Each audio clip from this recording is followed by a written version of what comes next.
Thank you very much. First, I'll just clarify, has Councillor Wong checked back in by telephone?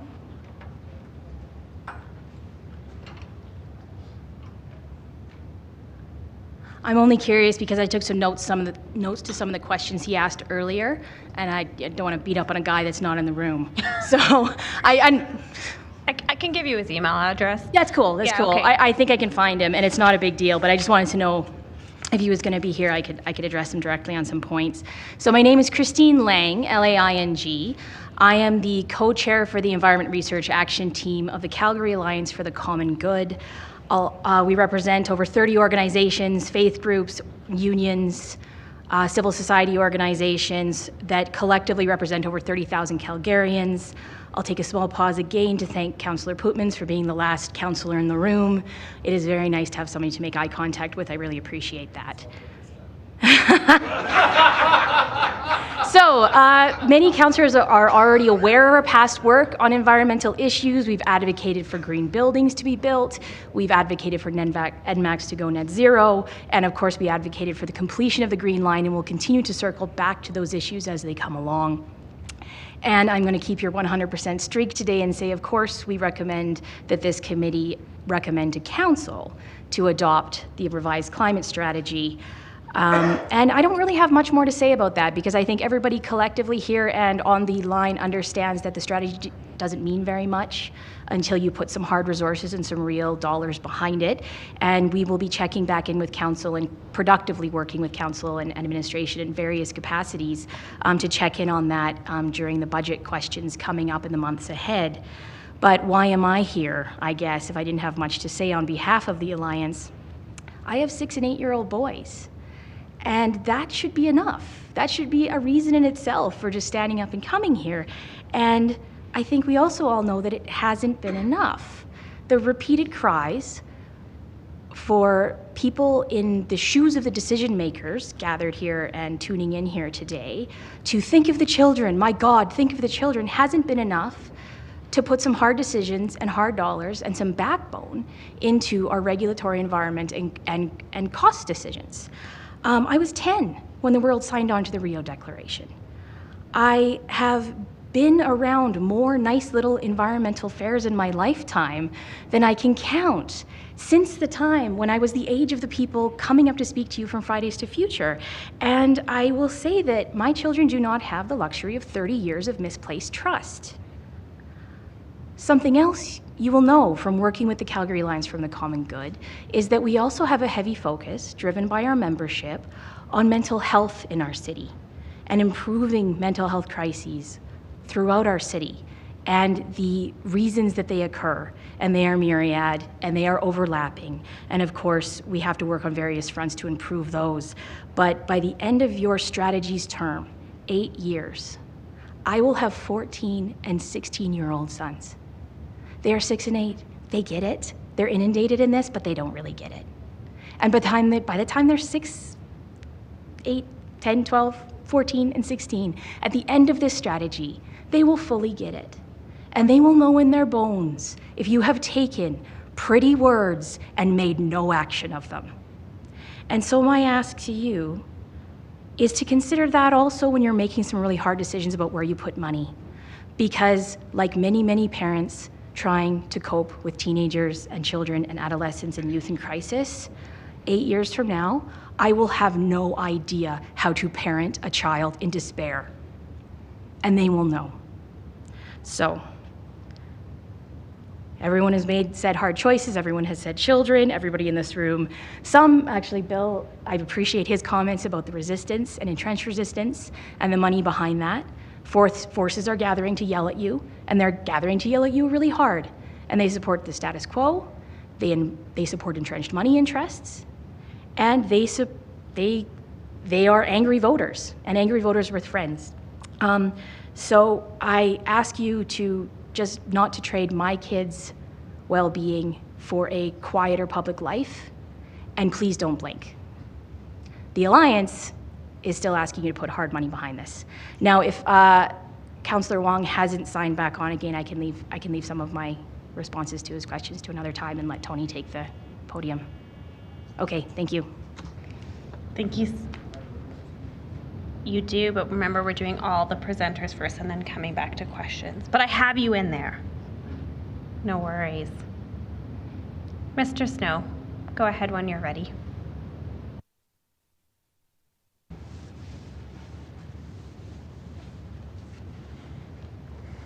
Dishnish, Dagun Chawam in Town Chastabi. My name is Tony Snow. I come from the Stoney Nakoda First Nation. I am the Indigenous Minister for the Chinookwyns region of the United Church of Canada, which covers all of southern Alberta.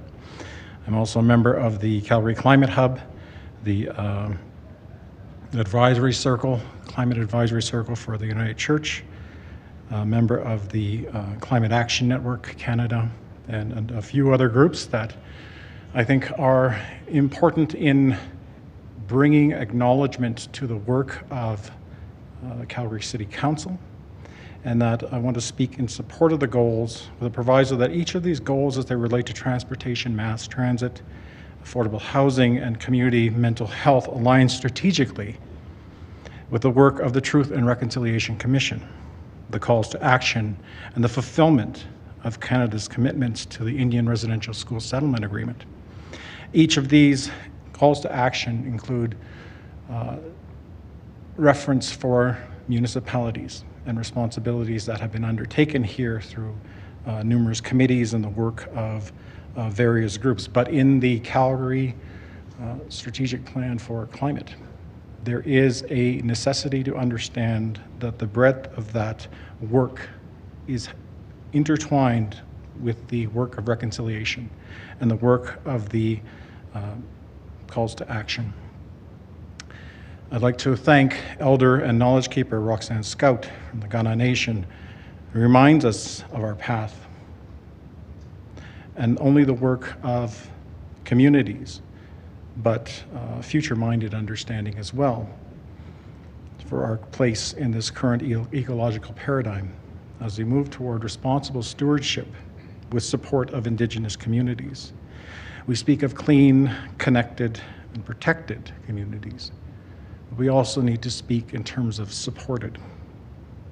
This is a reminder of the interconnected nature of our work to support Indigenous people who are struggling within the urban setting in greater and greater numbers. We remember the treaty relationship and the promises made to our ancestors and to those that are here today. And so we remember the connection between that envisionment of the world and the world that we continue to see that has such fracture and division. We remember all who are vulnerable.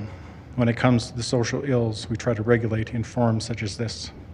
There have always been many complications and issues arising from city development, such as complex development areas and reservoirs, which are affecting traditional lands. The greater inclusion in the strategic planning process of the city is needed at a high level to support the work of meaningful engagement and reconciliation in the long-term plans of the municipality. My family were instrumental in finding agreement between the Indigenous people and the membership of those that came from overseas. We are descended from the line of the signatories of Treaty Number 7, and we were instrumental in helping to make that work a reality for this area and the peace that we have enjoyed since that time in 1877. This became the basis of our relationship with the Canadian system, that we would walk in partnership and friendship toward a common future.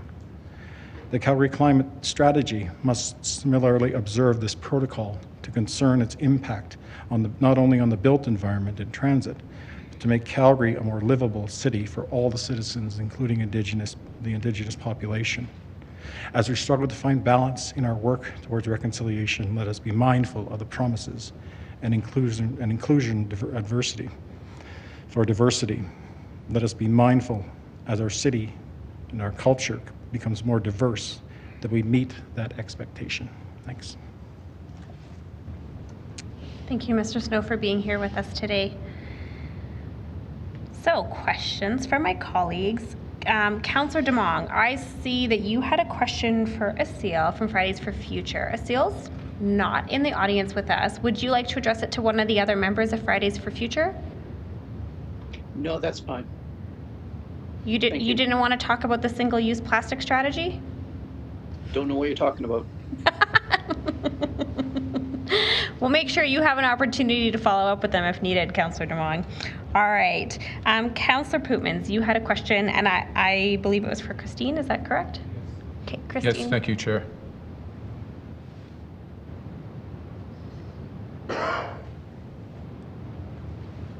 Thank you for your presentation. If I may, you're one of the few that raised the issue of funding. So I'd like to pursue that for a moment with you and try out some ideas before we discuss them around the table afterwards. I think everybody's very proud of the climate change strategy work. I've done a little bit of research, it looks as good as it gets, and we've covered off a lot of the bases, and I think we're probably on the right track. What concerns me is the other side of the equation, and unfortunately, we've landed in a media storm with $87 billion being the highlight number. I used to lose sleep over the Green Line. I've got a whole new world of wonder now. And it strikes me that we perhaps should understand a bit more clearly where the funding will come from. I'm beginning to get a better understanding of it from this afternoon, but I'm wondering, what would your advice be? Where would City Hall look to help support this? Federal and provincial levels of government, industry, I suppose. How do you see that working? Well, I hope you're not expecting me to answer some version of tax, tax, tax, spend, spend, spend, right? But because there has to be revenue in the mix, I know that the Alliance would like to see any hard dollars that you are considering, first consider put them towards people who require affordable housing, and to avoid trying to manage everything through your tax system. And this goes a bit, and actually not to beat up on Councillor Wong, but actually to lift up a very good question that he asked, brought on by his mother, about how do I afford this, right? So when you're funding these things, good, conscientious urban design will reduce the cost of living for a variety of people. That's one thing.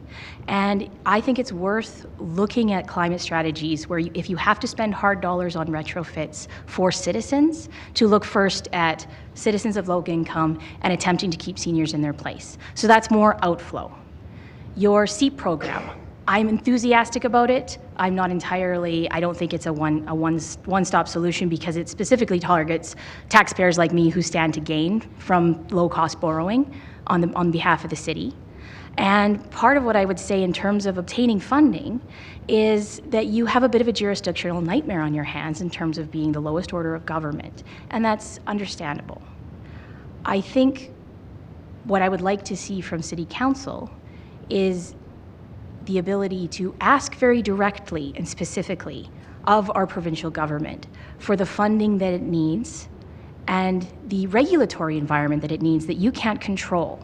And I think the more that you buy into a scarcity mindset of saying, if you preface what you're saying by saying, we know this is impossible because there's only so much we can do, when I can't see that you have mapped out exactly what you need from the provinces and asked them for it directly, respectfully, but directly, I'm going to be a little bit more wary of when that shrug comes and says, well, we're the lowest on the totem pole, we can't do this.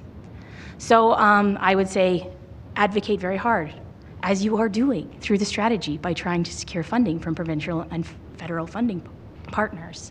Avoid funding everything through the tax system on a seat basis, find some creative solutions. And when you do have to spend hard dollars, spend them on people with the least amount of money and the most need. Does that help? Yes, it did. Thank you very much. Thank you, Christine. Christine, before you go, I have a question for you. You mentioned that the Calgary Alliance for Common Good has a multidisciplinary approach and how you're thinking about our city, and one of those things that you brought up was mental health. Is climate anxiety a thing that you're seeing? We are already training for it in our teens. We are seeing it everywhere in our institutions.